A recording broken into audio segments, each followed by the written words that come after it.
AWE, nós temos Career Convention.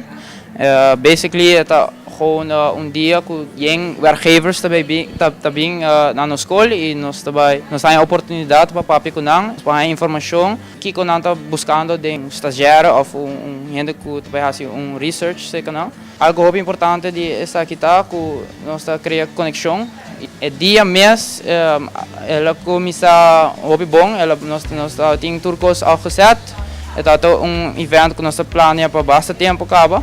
Nós precisamos buscar sponsor, nós precisamos partiture estudiante em categoria para zorg para diferentes coisas, bijvoorbeeld comida, nós temos scheduling, nós rendemos na invitação. Dus het is challenge para nós mesmos e danke Deus tudo coisa bem bom. Depois tem guest speakers, nós temos informação de Central Bank, de economia de Aruba trabalhando.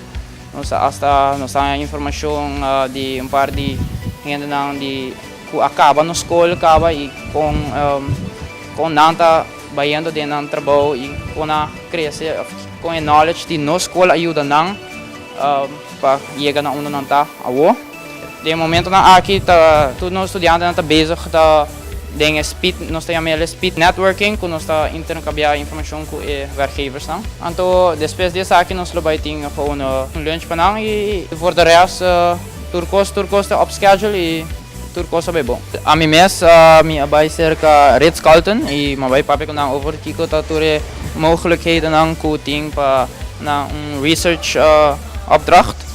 Então, well, mabingay sa ako na hopi interessado em marketing. Também vai cerca Crown que também hopi gericht op marketing. E a walkie mita looking forward to IB mas tanto e ata kuta é algo importante para o também. Pero a mim mesmo personal tá muito interessado em richting finance, com cost accounting e também parte de fiscal que tá interessado mais sobre mesmo.